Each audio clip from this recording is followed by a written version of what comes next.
Assalamualaikum warahmatullahi wabarakatuh. Innal hamdalillah nahmaduhu wa nasta'inuhu wa nastaghfiruh wa na'udzu billahi min shururi anfusina wa min sayyiati a'malina. Man yahdihillahu fala mudilla lahu wa man yudlilhu fala hadiya lahu. Asyhadu an la ilaha illallah wahdahu la syarika lahu wa asyhadu anna Muhammadan abduhu wa rasuluh. Allahumma salli ala Muhammad wa ala alihi wa sahabatihi wa man sara ala nahjihi wa ihtada bihadihi wa sanna bi sunnatihi ila yaumil qiyamah.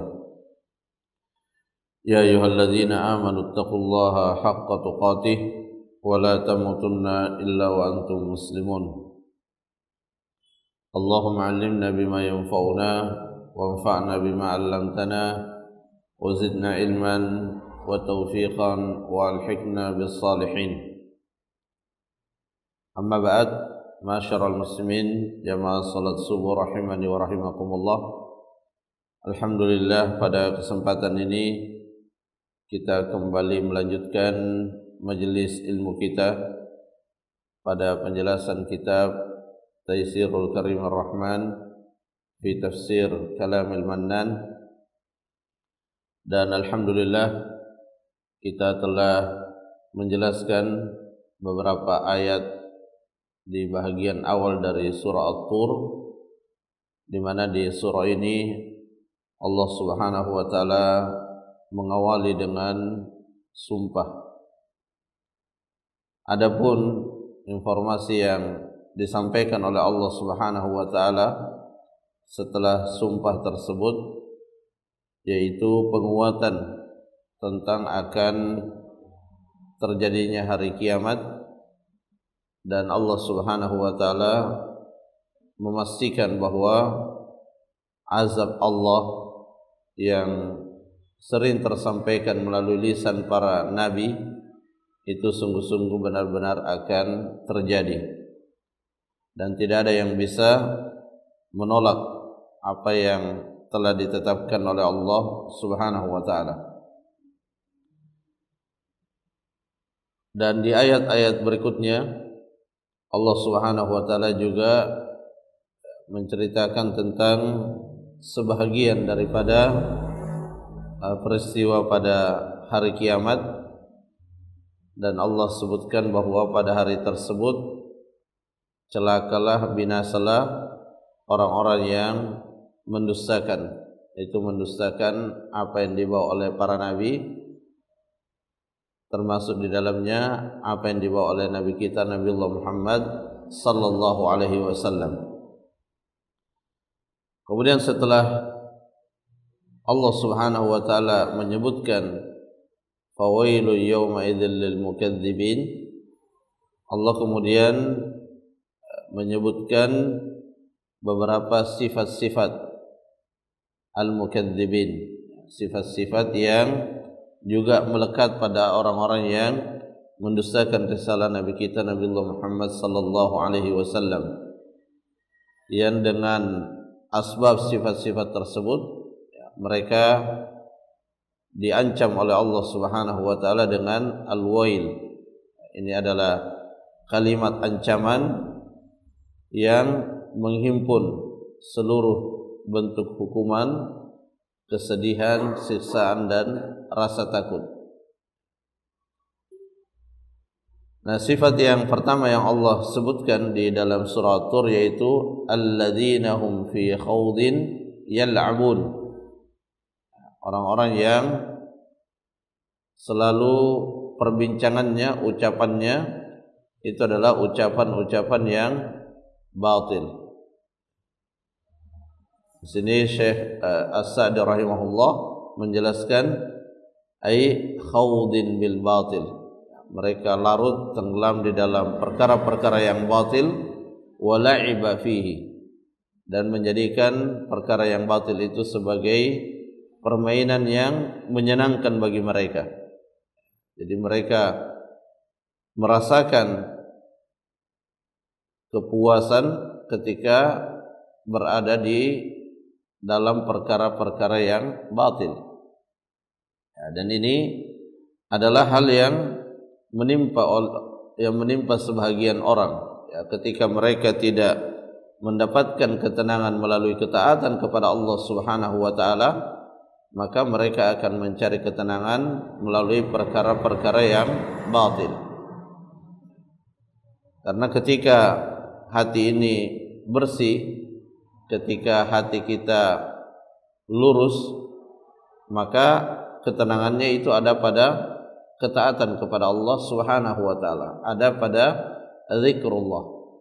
Tetapi ketika yang terjadi itu adalah sebaliknya, maka seseorang akan mencari ketenangannya pada perkara-perkara maksiat, dan sudah pasti bahwa yang akan dia dapatkan bukanlah ketenangan, tetapi ketenangan sesaat yang setelahnya itu adalah kesusahan demi kesusahan yang tidak ada akhirnya. Jadi alladzina hum fi khawdi yal'abun, ini khawdun bil batil wa la'ibun fihi, fa ulumuhum wa buhuthuhum bil ulumid darratil mutadamminati lit takdzib. Jadi keilmuan yang mereka pelajari, pembahasan yang mereka jadikan topik untuk mereka bahas, itu adalah keilmuan dan pembahasan yang mendatangkan mudarat pada agamanya. Karena ilmu ini sebagaimana disebutkan oleh Nabi kita Nabi Muhammad sallallahu alaihi wasallam, itu ada ilmu yang bermanfaat dan ada ilmu yang mendatangkan mudarat. Ilmu yang bermanfaat, ya apa yang difirmankan oleh Allah melalui ayat-ayat Al-Quran dan apa yang disabdakan oleh Rasulullah melalui hadis-hadisnya, dan apa yang dijelaskan oleh para ulama terhadap keduanya. Itulah ilmu yang bermanfaat.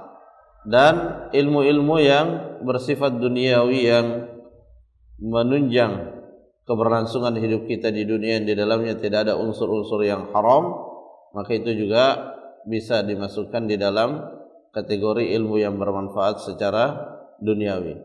Nah, di sana ada ilmu yang lain, yaitu ilmu yang mendatangkan mudarat. Ilmu yang ketika seseorang memiliki ilmu tersebut, justru dia akan mendustakan ayat-ayat Allah Subhanahu wa taala. Ya, dan ini yang sempat dialami oleh sebagian kaum muslimin di masa-masa akhir zaman tabi'in.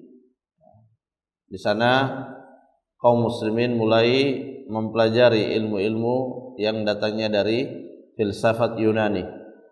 Nah, sehingga dengan hal tersebut ya, mereka mengingkari beberapa perkara-perkara di dalam agama yang mereka anggap tidak sesuai dengan akal dan logika. Karena dengan mereka mempelajari filsafat-filsafat dari Yunani, akhirnya mereka memiliki beberapa kaidah yang mereka gunakan di dalam memahami agama ini.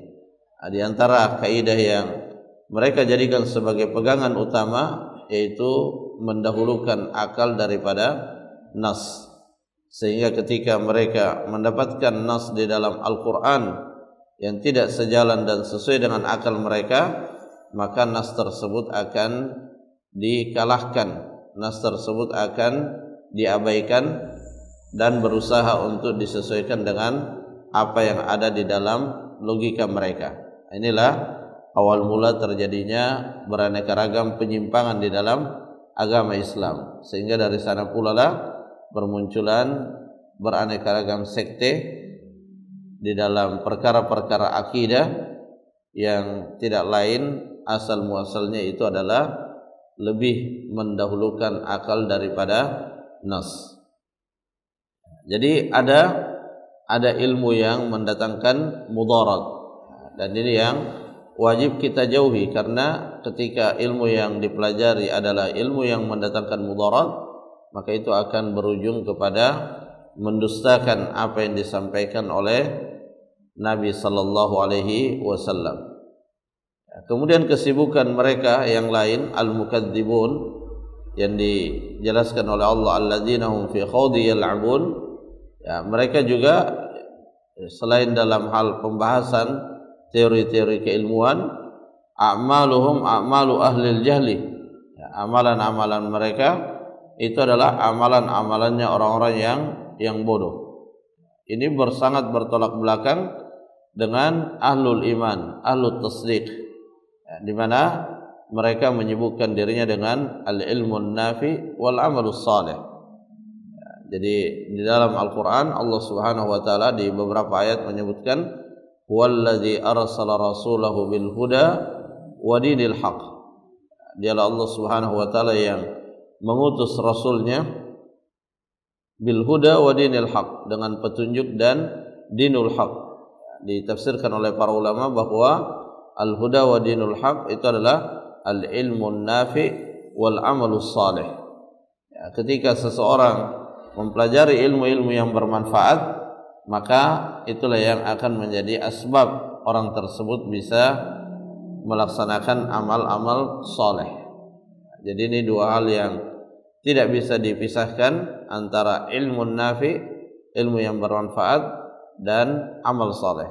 Dan tadi sudah kita sebutkan bahwa ilmu yang bermanfaat itu adalah qala Allah, qala Rasul.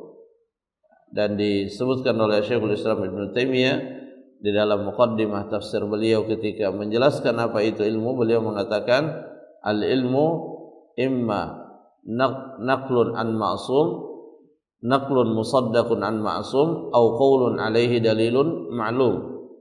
Ilmu itu adalah segala sesuatu yang dinukil dari Nabi Muhammad sallallahu alaihi wasallam, baik itu Al-Qur'an ataupun sunnah yang sahih, au qaulun alaihi dalilun ma'lum, atau perkataan selainnya yang berpijak di atas dalil yang diketahui. Nah, itulah ilmu yang bermanfaat.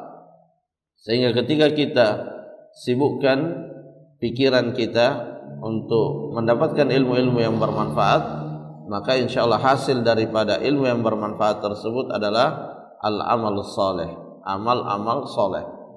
Dan ini yang terlihat sangat jelas pada kehidupan sahabat Nabi sallallahu alaihi wasallam. Ya, kalau kita perhatikan dengan cermat, para sahabat Nabi sallallahu alaihi wasallam ketika mereka telah memeluk agama Islam, maka mereka berusaha untuk selalu dekat dengan Rasulullah sallallahu alaihi wasallam. Apa sebabnya? Ya, tidak lain agar mereka mendapatkan ilmu yang bermanfaat. Dan dengan ilmu yang bermanfaat tersebut mereka melakukan amal saleh. Ya, karena memang niat mereka mendapatkan ilmu untuk mereka amalkan. Itulah sebabnya ya, para sahabat yang menceritakan bagaimana mereka belajar dari Nabi sallallahu alaihi wasallam, ya, mereka menceritakan bahwa mereka belajar secara teori dan sekaligus juga mempraktekkan apa yang mereka ketahui. Kemudian di ayat berikutnya, yauma yuda'una ila nari jahannama da'a. Pada hari di mana mereka yuda'una, yaitu yudfa'una ilaiha daf'an, mereka didorong dengan sangat keras, diseret ke dalam neraka. Yusaquna ilaiha saukan anifan, diseret dengan sangat kasar menuju kepada neraka. Di ayat yang lain disebutkan bahwa dalam keadaan wajahnya, ya, wajahnya berada di atas tanah, ya, diseret dengan wajah di atas tanah. Itulah keadaan al-mukadzibun. Dan ini lagi-lagi merupakan ancaman yang disebutkan oleh Allah Subhanahu wa taala agar kita memiliki rasa takut, yang dengan rasa takut tersebut kita bersungguh-sungguh untuk menjauhi sebab-sebab yang bisa menyebabkan kita terkena oleh ancaman tersebut. Yauma yud'auna ila nari jahannama da'a. Dan ketika itu, ya, ketika mereka diseret ke neraka, mereka ditambah siksaannya dengan dikatakan kepada mereka, hadhihin narul lati kuntum biha tukadzibun. Inilah neraka yang dahulu kalian mendustakannya. Seperti yang kita ketahui bersama bahwa salah satu aspek yang sangat diingkari oleh orang-orang kufar Quraisy yaitu mengingkari adanya hari kiamat dan mengingkari segala hal yang dikhabarkan oleh Nabi sallallahu alaihi wasallam tentang peristiwa setelah hari kiamat.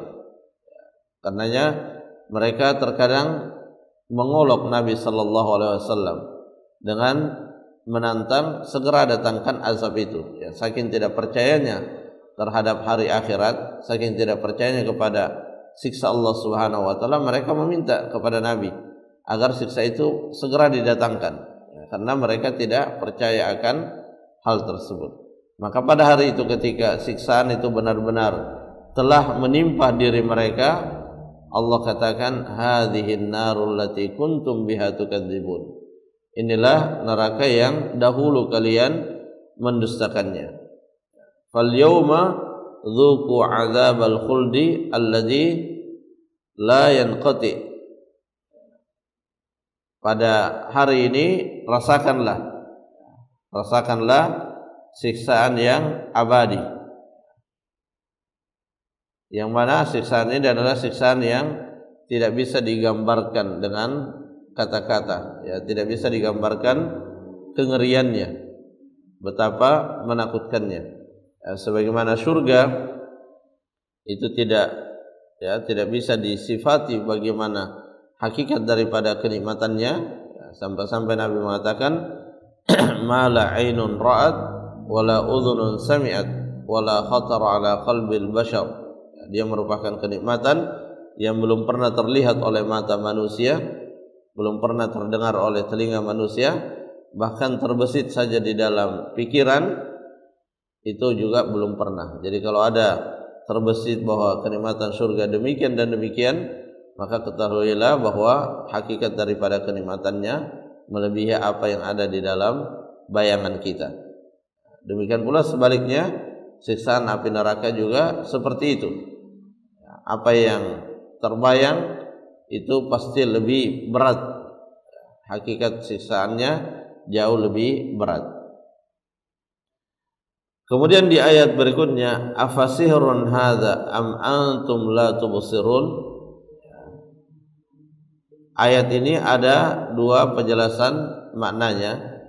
Yuhtamalu annal isyarata ilan nari wal azabi kama tadullu alaihi siyaqul ayat, ay lamma ra'un nar wal azab qila lahum min babit tafri' hadza sihrun la haqiqata lah. Ya, jadi ketika orang-orang al-mukadzibun yang mendustakan ayat-ayat Allah, mendustakan hadis-hadis Nabi SAW, ketika mereka telah melihat neraka, melihat siksaan, maka mereka diejek, diperburuk siksaannya sebagaimana di dunia mereka mengejek. Maka Allah katakan afasihrun hadza, apakah ini adalah sihir, ya, siksaan yang saat ini ada di hadapan kalian, apakah ini adalah sihir? Am antum la tubsirun, atau kalian tidak melihatnya? Ya, jadi mereka diejek, ya, dahulu sering mengatakan Nabi Muhammad itu adalah tukang sihir. Ya, ketika Nabi menyampaikan ancaman dikatakan beliau adalah tukang sihir.